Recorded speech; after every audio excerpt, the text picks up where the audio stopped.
Mes chers compatriotes, le 24 octobre 2020, le complexe scolaire privé Mother Francisca International Bilingual Academy, Mofriba, situé en pleine ville de Kumba, a fait l'objet d'une attaque par un groupe de personnes armées et non identifiées à ce jour. Selon les derniers chiffres, la dite attaque s'est soldée par un bilan très lourd, à savoir 7 morts, dont 6 filles et 1 garçon, sauvagement assassinés, ainsi que 12 blessés, dont 9 filles et 3 garçons. Les informations relayées à la suite de cette tragédie font état de ce que la mère de 4 des enfants assassinés aurait rendu l'âme après avoir été informée de cette tragédie.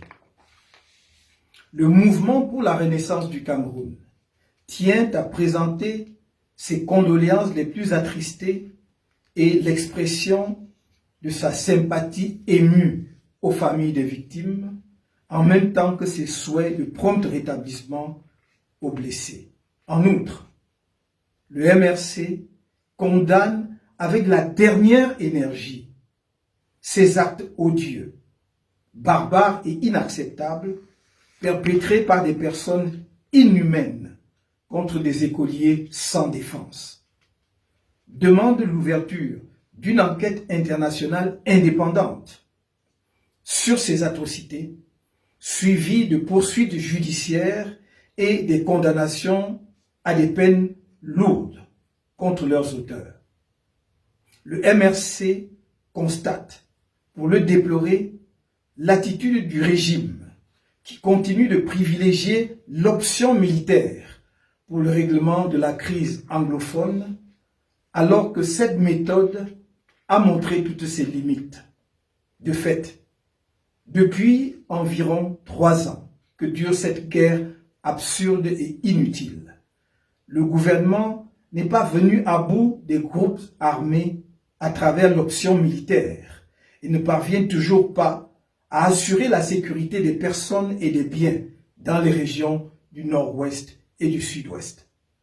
Autant il est inadmissible que ce gouvernement ait encouragé les parents à envoyer leurs enfants à l'école dans cette zone de guerre sans avoir pris au préalable les mesures sécuritaires qui s'imposent, autant il est immoral et choquant pour ce régime de refuser d'assumer ses responsabilités. En effet, le ministre de la Communication avance le fallacieux prétexte selon lequel, je le cite, le complexe scolaire privé Mother Francisca International Bilingual Academy n'a lancé ses activités qu'en ce début d'année scolaire 2020-2021, à l'insu des autorités administratives compétentes, et n'a pu bénéficier des mêmes mesures de protection que d'autres établissements scolaires du département de la Mémé. Fin de citation. Or, la plaque publicitaire de cet établissement, qui du reste est situé en plein cœur de la ville de Kumba, prouve à souhait qu'il est bien plus ancien. Au demeurant, tout gouvernement n'a-t-il pas l'obligation de protéger ses citoyens et a fortiori des enfants en toutes circonstances? Aussi, le MRC, tout en désapprouvant la banalisation de la violence dans la crise anglophone, réitère-t-il une fois de plus les mesures d'urgence suivantes. 1. Un cessez-le-feu immédiat accepté par le gouvernement et par les groupes armés séparatistes. 2. La mise sur pied d'une commission d'enquête internationale indépendante pour faire toute la lumière sur tous les crimes commis dans les régions du nord-ouest et du sud-ouest depuis le déclenchement de la crise anglophone, à commencer par la tragédie de Kumba. 3. L'ouverture d'un véritable dialogue inclusif avec la facilitation des partenaires internationaux. 4. La libération de toutes les personnes arrêtées dans le cadre de la crise anglophone. La mise sur pied de ces mesures est d'autant plus urgente qu'aucune armée ne peut l'emporter dans une guerre civile asymétrique sans décimer la population civile innocente et donc sans commettre des atrocités que ne peut se permettre aucun gouvernement responsable. Il est impossible pour le gouvernement de mettre un policier ou un gendarme derrière chaque personne dans les régions du nord-ouest et du sud-ouest.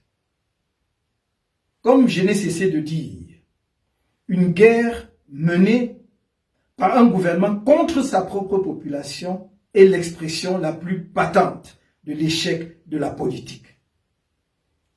Elle devient un crime parmi les plus graves, choquant profondément la conscience humaine lorsqu'elle est faite alors qu'on peut l'éviter.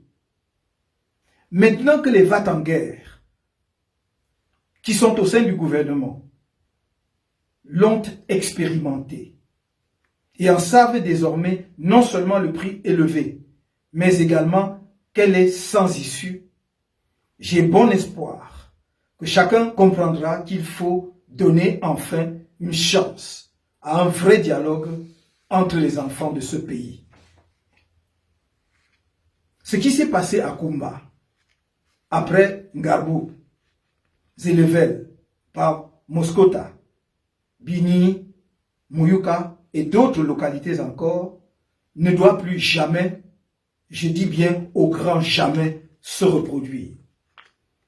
Ainsi, devant l'émotion qui étreint tout notre peuple, et afin de graver la tragédie de Kumba, ainsi que celles qui l'ont précédée, dans la mémoire collective de notre nation, j'appelle les Camerounais, sans considération de chapelle politique ou religieuse, à faire ensemble de la journée du jeudi 29 octobre une journée de deuil national. Je prie chacun de nous de s'habiller en noir ce jour-là, afin d'exprimer par le moyen pacifique qu'il aura choisi sa douleur, sa solidarité avec les familles des disparus et son appel à la cessation immédiate de la guerre fratricide dans les régions du nord-ouest et du sud-ouest. Que la paix soit sur le Cameroun.